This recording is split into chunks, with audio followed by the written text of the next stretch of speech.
یہ بات آپ غور سے سمجھیں, ٹیکنیکلی سمجھیں. کم سے کم ایک پارٹی کو نقصان ہو اور کم سے کم دوسری پارٹی کو فائدہ ہو. یہ نہیں کہ ایک بندے کو بہت زیادہ فائدہ ہو جائے اور دوسرے کو بہت زیادہ نقصان ہو جائے. عدالت نے ان دونوں چیزوں کو بیلنس کرنا ہے, اور وہ بیلنس کیسے کرے گا؟ آپ کے کتاب سے نہیں بیلنس کرے گا, آپ کے آرگومنٹ سے بیلنس کرے گا.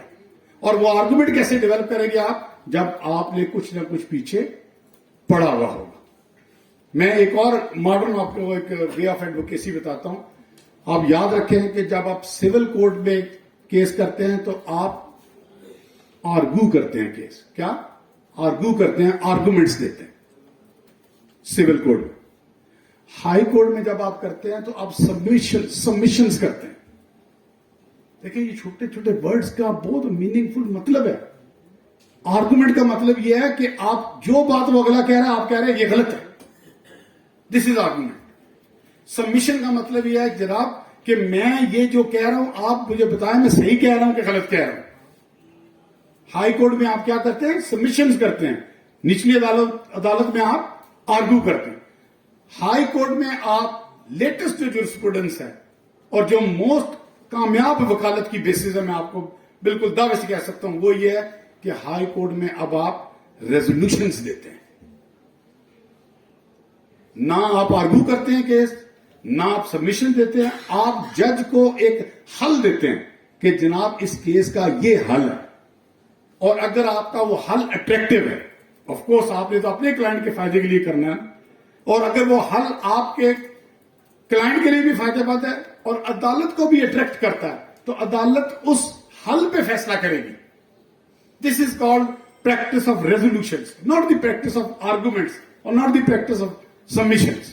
ہائی کورٹ میں آپ جب بھی جائیں, اس کا بلکہ ایک اسٹیچوٹری لا اب یہ آیا ہے کہ یورپین کنٹریز میں اب انہوں نے کہا جی کہ جو وکیل کیس لے کے آئے گا, یہ بہت مطلب آپ you will be very surprise, وہ کیس کا فیصلہ بھی لکھ کے لائے گا.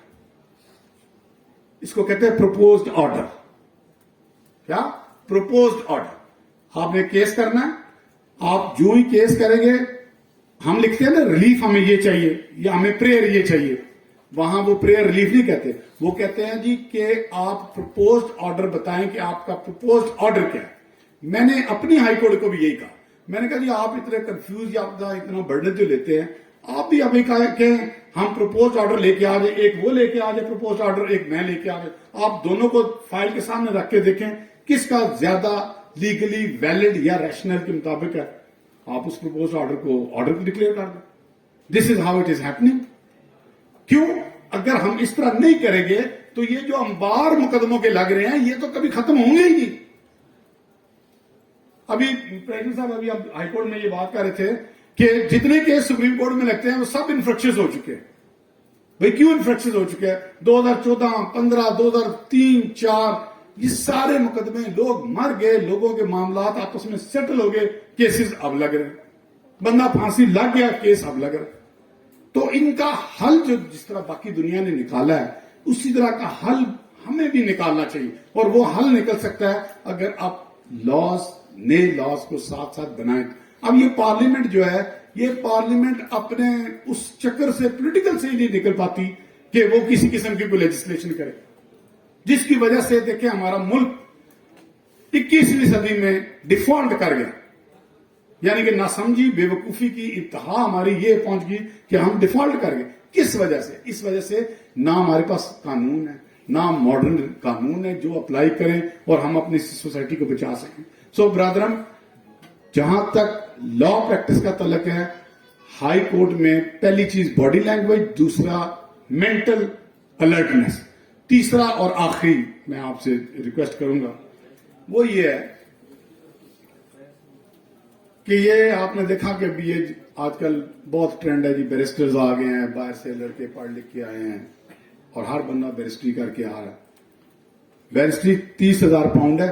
30,000 پاؤنڈ کا مطلب کیا ہے؟ تقریباً 2.5 کروڑ روپیہ بنے, 2.5 کروڑ روپے سے اوپر کی ڈگری ہے. لیکن آپ کو پتا ہے صرف بیرسٹری سکھاتی کیا ہے؟ صرف اور صرف بولنے کا طریقہ, صرف اور صرف آرگو کرنے کا طریقہ کار آپ کو 2.5 کروڑ روپے میں وہ سکھاتا ہے. یہ اتنا مشکل نہیں ہے. ہم نے اس کو مشکل بنا دیا.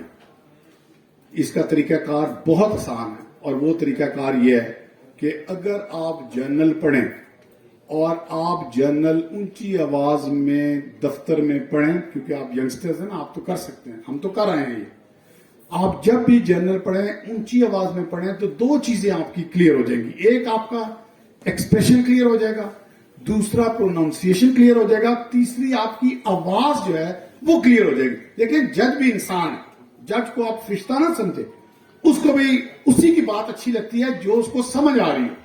تو جب تک جج کو آپ کی بات سمجھ نہیں آئے گی وہ کبھی بھی آپ کی طرف اٹریکٹ نہیں ہوگا. سو ہائی کورٹ میں ایک بات ذہن میں رکھیں کہ آپ نے جو ہی بولنا ہے, آپ کو نہیں بلکہ پیچھے بھی بات جو ہے وہ کلیئر ہو جائے.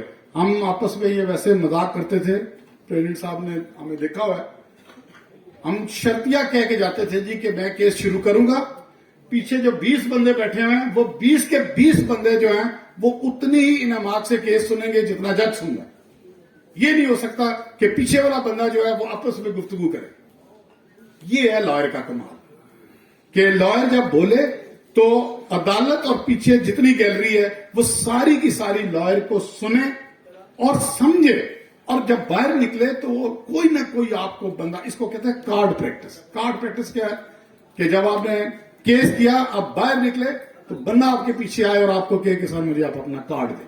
جس دن بندہ آپ سے کارڈ مانگے گا کورٹ سے نکلتے ہوئے ہائی کورٹ میں کیس کرنے کے بعد, اس دن آپ سمجھ جائیں کہ میں وکالت کر رہا ہوں. اور اگر کارڈ نہیں مانگتا تو سمجھ آئیں کہ میں نے کیس تو کرنے کر رہا تھا, یہ جو 25 بندے بیٹھے ہوئے ہیں ان میں سے بھی میں کسی کو امپریس نہیں کر سکا. یہ ہے ٹیسٹ آف ایڈوکیسی. اور جس نے یہ ساری چیزیں لگتی میٹیریلسٹک ہیں, لیکن this is called professionalism. This is professionalism کہ آپ کو پتا ہونا چاہیے کہ میرے آگے پیچھے ہر چیز کا, کیونکہ بات ہائی کورٹ میں کیس میں ارجنٹ کیس ہے جس میں آپ نے رات کو فیس لی ہوئی ہے, کیس جج نے صبح سننا ہے 2 منٹ کے لیے. اب 2 منٹ میں آپ نے ساری گیم جو ہے وہ پوری کور کرنی ہے, تو اس کا طریقہ کار کیا. لاسٹ چیز کروں گا پھر میں, سوری لاسٹ بات. آج کل ایک ٹرینڈ ہے کہ لوگ جب کیس لکھتے ہیں ہائی کورٹ میں تو یہ جو کمپیوٹر والے بیٹھے ہوئے ہیں یہ ان سے جا کے کہتے ہیں میں نے اپیل لکھوانی ہے, میں نے بیل اپلیکیشن لکھوانی ہے, میں نے ریٹ لکھوانی ہے. تو موسٹلی یہ کمپیوٹر کی سائیکلوسٹائلڈ قسم کی ریٹیں اور سائیکلوسٹائلڈ قسم کی اپیلز اور یہ سارا آ جاتا ہے. ہمارے کیسز کے خراب ہونے کی یہ ایک بنیادی وجہ ہے. جب تک آپ کیس کو اپنے ہاتھ سے لکھ کے ٹائپ نہیں کرائیں گے, بلیو یو می, آپ کیس سمجھ نہیں سکتے. جو لوگ جا کے کمپیوٹر پہ سامنے کے بیٹھ کے تو کمپیوٹر سے کروا کے لاتے ہیں ان کو کبھی بھی کیس سمجھ نہیں آ سکتا. ایک تو یہ بات. دوسری بات, اپیل جو ہے 2 صفحوں سے زیادہ تو آپ میں سے کسی نے لکھی ہے 2 صفحوں سے زیادہ اپیل؟ 2 صفحوں کی اپیل لکھتے ہیں. 5 گراؤنڈ ہے, یہ حالات و واقعات کے خلاف ہے, قانون مرجع قانون کے خلاف ہے, اس کوئی سبسٹینس نہیں. Please try to understand. Law of pleadings آپ کی روٹ ہے آپ کے پروفیشن میں. آپ لے مین نہیں ہیں. آپ کو کوئی بھی پلیڈنگز جو ہے وہ وداؤٹ فل کنسنٹریشن کے نہیں ڈالنی چاہیے عدالت پہ. اب ایک نیا ٹرینڈ آ گیا, میں آپ کو عدالتوں کے بارے میں بتانے لگا ہوں. جج بالکل نہیں سنتے. بلیو یو می کہ ججوں نے اب سننا چھوڑ دیا. ہمارے دوست ہیں سارے, وہ کہتے ہیں ایسے آ کے شروع ہو جاتے ہیں. جج پڑھ کے آتے ہیں, اور جب وہ جج پڑھ کے آتا ہے, اگر آپ نے پلیڈنگز ٹھیک کی ہو, پلیڈنگ میں ساری بات کور کی ہو, آپ کو 1 سیکنڈ بھی صبح کھڑا ہونا پڑے گا. میں اپنی آپ کو مثال دیتا ہوں, میری ایسوسیٹس کتنے سارے بیٹھے ہوئے ہیں, یہ میں چیلنج کرتا ہوں کہ میں ارجنٹ کیس میں کھڑا ہوتا ہوں, میں 2 منٹ سے زیادہ کبھی میں نے ارجنٹ کیس میں نہیں کیا. اس لیے کہ میں اس کو رات کو لکھ کے میٹیریل اتنا دے دیتا ہوں کہ وہ صبح آٹومیٹکلی آرڈر کر دیتا ہے. یہ علیحدہ بات ہے کہ پھر رات کو اگر وہ پڑھے اور کہے کہ نہیں یہ لیگلی غلط بات کہہ رہا ہے, تو اور بات ہے، ورنہ صبح آتے ساتھ بغیر آرگومنٹ کے سٹے بھی ہو جاتا ہے. سو پلیز برادران، کیس جب بھی فائل کریں، فائل پڑھ کے لکھ کے ٹائپ کروائیں اور بس تفصیل سے لکھیں. تفصیل سے لکھنے میں مصیبت یہ ہے کہ ہم لوگ محنت سے تو گھبراتے ہیں. جب آپ تفصیل سے لکھیں گے تو جج کو یہ سہولت رہے گی کہ آپ کی وہ گفتگو نہیں سمجھ سکتا. صبح سویرے اس کے اوپر اتنا کام کا برڈن ہوتا ہے کہ وہ ڈائلاگ بازی میں انگیج نہیں ہو سکتا. وہ صرف اور صرف آپ کے لکھے ہوئے کو انڈرسٹینڈ کرتا ہے اور لکھے ہوئے پہ وہ فیصلہ آسانی سے کر سکتا ہے. آپ کو پتا ہے کہ موسٹلی جج رات کو ارجنٹ کے جو کیسز ہوتے ہیں ان کے اوپر یہ لکھ کے لاتے ہیں، ڈسمسڈ، ایکسپٹڈ، اسٹے ناٹ. یہ ہمارے ساتھ صرف یہ ویسے کر رہے ہوتے ہیں، اچھا یہ کیا انہوں نے فائل پہ لکھا ہوتا ہے. ہم نے ہر جج کا دیکھا کہ وہ رات کو لکھ کے لے آتا ہے کہ یہ میں نے الاؤ کر دیں کہ نہیں کرنا. تو اگر آپ نے صحیح لکھ کے نہیں دیا ہوا اس کو تو آپ سمجھے کیس تو آپ رات کو ہی ہار گئے تھے جب اس نے پڑھا تھا. تو یہ ایک آسپیکٹ تھا. یہ اس لیکچر کا مقصد بھی یہی تھا کہ آپ کو تھوڑا بہت پروفیشنلزم کی طرف زیادہ توجہ دینے کی جو ضرورت ہے اس کا. پریزیڈنٹ صاحب، I am very grateful to ہم. میں نے آخری لیکچر 2016 کے 17 میں کیا تھا. 6-7 سال کے بعد یہ موقع ملا. I am so grateful. اگر کوئی سوال ہو، ویسے سوال ہونا نہیں چاہیے، اس لیے کہ میں کوئی سوالوں کے جوابوں کے لیے نہیں آیا. میں تو آپ کو ایک نالج کا شیئر کرنے کے لیے، ایکسپیرینس شیئر کرنے کے لیے آیا. لیکن اس کے باوجود اگر آپ سمجھتے ہیں کہ کوئی سوال ہے تو I am ready to answer. لیکن میری آپ سے ریکویسٹ یہ ہے کہ please try to understand there is a difference between profession and practice. Profession اور چیز ہے، پریکٹس اور چیز ہے. سو پروفیشنل ہم سب ہیں، لیکن پریکٹس جو ہے وہ کسی کسی کی چلتی ہے. وہ اس لیے کہ وہ جو پریکٹس ہے وہ پریکٹیکل آسپیکٹ ہے. تو جو پریکٹیکل آسپیکٹ ہے چلتا وہی ہے. پروفیشن تو آپ جتنا مرضی اندر بیٹھ کے کتابیں پڑھتے رہیں، اس پروفیشن نے آپ کو کچھ نہیں دینا جب تک آپ کی پریکٹس کا طریقہ کار ٹھیک نہیں ہو. سو آج کا جو لاسٹ بز ورڈ یہ ہے کہ if you want to be successful then your practice has to be good. So this is the last submission. Thank you very much. I am very grateful کہ آپ نے سنا بھی، کوشش کی آپ نے سمجھنے کی بھی، لیکن انشاءاللہ یہ سلسلہ جاری رہے گا.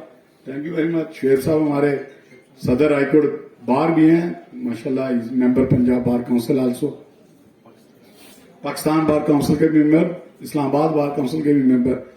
تو آپ دیکھیں اب شعیب کا کیا کمال ہے. شعیب کا کمال یہ ہے کہ اس نے ہمارے، کیونکہ ہم تو کنٹمپریری ہیں، سروس میٹر کو ایک ڈفرنٹ لیول دے دیا. کس میں؟ پروفیشن میں نہیں، کیونکہ پروفیشن میں سروس میٹر کی گنجائش ہی نہیں تھی. ایڈمنسٹریٹو لا ہے، ایڈمنسٹریٹو لا کا کیا تعلق ہے؟ بلکہ 212 کے بعد تو اس نے کانسٹیٹیوشن سے نکال ہی دیا تھا اس کو. لیکن اس کے باوجود ان لوگوں نے، مطلب شعیب از پائنیئر دیٹ، کہ انہوں نے اس سروس میٹر کو اتنا اٹھایا کہ پروفیشن میں اس کی گنجائش نہیں تھی، پریکٹس میں اس کی گنجائش بے شمار بنا دی. اور آج آپ دیکھیں 100 کیس اگر ہائی کورٹ میں دائر ہوتا ہے تو اس میں 80 کیس جو ہے سروس میٹر کا دائر ہوتا ہے. دس از کالڈ پریکٹس. کہ کوئی قانون، کوئی کسی کا ہے ہی نہیں ہے کچھ اس طرح. ایڈمنسٹریٹو لا کو آپ نے پریکٹس میں کنورٹ کر دیا. اور آج ہمارا موسٹ سکسیسفل لائرز جو ہیں وہ سروس سائڈ سے.